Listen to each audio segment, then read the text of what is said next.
আসসালামু আলাইকুম রহমতুল্লাহ। সুপ্রিয় এসএসসি এবং দাখিল শিক্ষার্থীরা, তোমাদের আগামীকাল পরীক্ষা অনুষ্ঠিত হবে।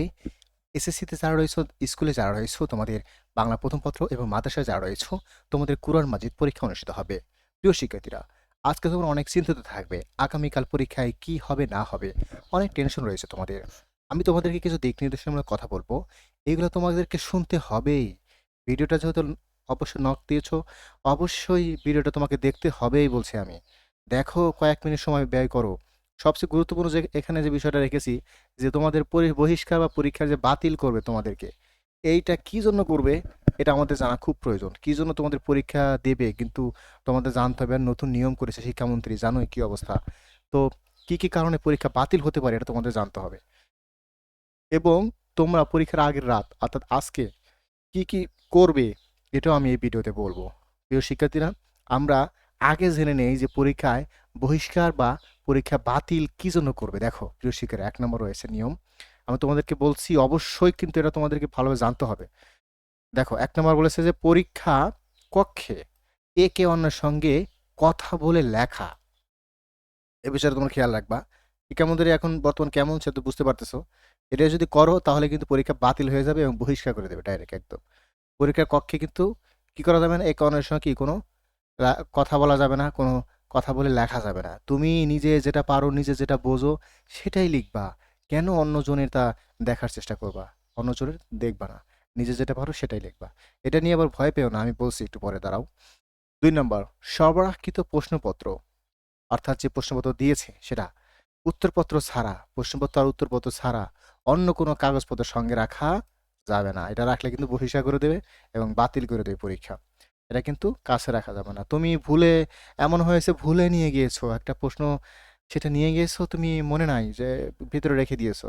প্রথম দিন না হয় অন্য যে কোনো দিন রেখে দিয়েছো, কিন্তু স্যার যদি দেখে ফেলে তাহলে কিন্তু অবস্থা খারাপ হয়ে যাবে। সুতরাং তুমি আগে থেকেই নিজেকে এগুলো থেকে দূরে রাখবা, সচেতন হবা যে আমার কাছে এগুলো আছে কিনা। এবং এমনও তো হতে পারে কারো কাছে তো আছে, সে তোমাকে দিল, ছুড়ে দিল তোমার দিকে, এরকম তোমাকে এরকমও করতে পারে। সেজন্য সবসময় নিজেকে সেফ রাখার চেষ্টা করবা। 3 নম্বর, দেখো, বেঞ্চে, হাতে, কাপড়ে বা অন্য কোথাও কিছু লেখা থাকা। বেঞ্চে যদি কোনো কিছু, অনেকে আছে যে সে বসে আছে, চুপ করে বসে আছে, কি করবে সে, আগে থেকে সবকিছু বেঞ্চে লিখতেছে, এরকম লেখা যাবে না। হাতে বা অনেকে লিখে রাখে নকল করার জন্য, এবং কাপড়ে বা অন্য কোথাও লেখা থাকে, এটা কিন্তু করা যাবে না। এরপর দেখো, 4 নম্বর বলেছে অন্যের লেখা উত্তরপত্র দেখে নকল করা। অর্থাৎ যে বিষয়টা বললাম যে অন্যের কোনো লেখা সেটা দেখা যাবে না, এটাই বলছে। মোবাইল বা যে কোনো ইলেকট্রনিক্স ডিভাইস সঙ্গে রাখা। মোবাইল যদি তোমরা নিয়ে যাও তাহলে তোমাদের জানা অভিভাবক যিনি থাকবে তার কাছে দিয়ে দেবে। মোবাইল নিয়ে কিন্তু রুমে কি ঢোকা একেবারে নিষিদ্ধ, থাকলে কিন্তু একদম ডাইরেক্ট এক্সপেল করে দেবে। এরপর দেখো 6 নম্বর কি বলেছে, পরীক্ষার কক্ষে গোলযোগ করা। পরীক্ষার কক্ষে কিন্তু কোনো গোলযোগ করা যাবে না, কোনো হট্টগোল করা যাবে না। পরীক্ষা হলে গিয়ে সে কে কোথায় পড়ছে পিছন দিকে তাকানো, হই হুল্লো কথা বলা, যে কোথায় বসেছিস তুই, বিভিন্ন কথাবার্তা এগুলো বলা কিন্তু পরীক্ষার কক্ষে কিন্তু বলা যাবে না। প্রশ্নপত্রের বাইরে বাইরে পাচার করা, অর্থাৎ প্রশ্নপত্র কিন্তু বাইরে ওই সময় দেওয়া যাবে না। পরীক্ষা তুমি অসময়ে গেলা, কোথাও গেলা, সেটা বাইরে পরে অন্য কেউ তার থেকে পাচার করে দেওয়া যাবে না, কিন্তু এটা কিন্তু বিষয় আছে। আর অবশ্যই প্রশ্নপত্র নিয়ে অসময়ে বা কোথাও যাওয়া যাবে না। পরীক্ষা সংশ্লিষ্ট কর্মকর্তা বা কর্মচারীকে ভীতি প্রদর্শন করা, এটা করা যাবে না। পরস্পর উত্তরপত্র বিনিময় করা, একজন আরেকজনের যে উত্তরপত্র, যে তুই দেখে লেখ আমি লিখেছি, এরকম কোনো চিন্তা ভাবনা কিন্তু করা যাবে না। এটা কিন্তু উচ্চ মাধ্যমিক, মাধ্যমিক উচ্চ মাধ্যমিক শিক্ষা বোর্ড থেকে কিন্তু এটা দিয়েছে। প্রিয় শিক্ষার্থীরা, আমরা এটা দেখলাম যে এই কাজগুলো আমরা করব না, এটা আমাদেরকে সচেতনতার জন্য। এরপর আমি এখন বলবো আজকে তুমি কি কি করবে, কোন কোন বিষয়গুলো তোমার জানতে হবে। প্রিয় শিক্ষার্থীরা, তোমরা অনেক চিন্তিত রয়েছো, তাই না, যে পরীক্ষা কি হবে না হবে। তো দেখো, আজকে তুমি যে কাজটা করবা, আজকে তুমি প্রবেশপত্র, তোমার যে মূল কপি রয়েছে এবং ফটোকপি যে বিষয়টা রয়েছে, এটা তুমি এখন থেকে যে তোমার ফাইল রয়েছে সেই ফাইলের ভিতরে রেখে দিবা। কলম কয়টা এখনই রেখে দিবা, পেন্সিল কয়টা নিবা সেটা রেখে দিবা, এবং শার্পনার এবং ইরেজার যেটা রয়েছে সেটা কিন্তু তুমি রেখে দিবা। ঠিক আছে, এটা কিন্তু এখনই করতে হবে। এগুলো সবকিছু এখনই সবকিছু ঠিক করে রাখো। সকালবেলা না, সকালবেলা এগুলো আবার এলোমেলো হয়ে যাবে। এখনই সবকিছু ঠিক করে রাখো, কি করবা না করবা। ঠিক আছে, জ্যামিতি বক্স ক্যালকুলেটর যেদিন পরীক্ষা হবে সেদিনকে পরীক্ষার আগের দিন সবকিছু কি করবা, সিরিয়াল করে সবকিছু রেখে দিবা।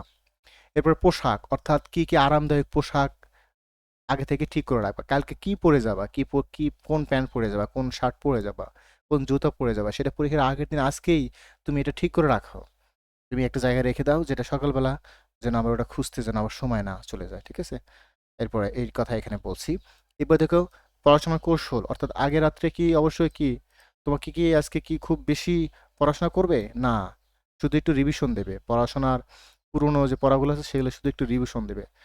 মূল বিষয়গুলো কি কোন আয়াতগুলো সেগুলো একটু কি রিভিশন দেবে। যারা বাংলা প্রথম পত্র দিচ্ছ, লেখক পরিচিতি, এই যে পরিচিতি অর্থাৎ পাঠ পরিচিতি যে আছে, আমার মনে হয় প্রত্যেকেরই বাংলা প্রথম পত্রে যে পাঠ পরিচিতিগুলো আছে, পদ্য পদ্য এই দুটো বিষয় আর উপন্যাস হুমায়ুন। তো এই যে এই পাঠ পরিচিতি বিষয়গুলো তোমরা একটু ভালোভাবে পড়ো, কারণ পাঠ পরিচিতি পারলে গুরুত্বপূর্ণ সৃজনশীল কিন্তু সেগুলো পড়া সম্ভব হয়ে যায়। এরপর হচ্ছে নতুন কিছু না পড়বা না আজকে, আজকে নতুন কিছু কোনো কিছু পড়ার প্রয়োজন নাই।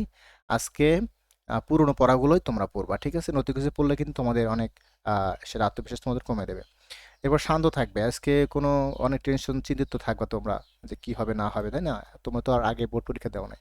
তো এই জন্য নিজেকে বলো, এটাকে একটা সেলফ বলা হচ্ছে, নিজে নিজেকে বলবা যে না আমি আমি পরীক্ষা ভালো হবে। যদি খুব বেশি কারো অশান্ত লাগে, খারাপ লাগে, তাহলে সে সে নিজে নিজেকে বলবে যে না আমি তো পরীক্ষা ভালো করেছি।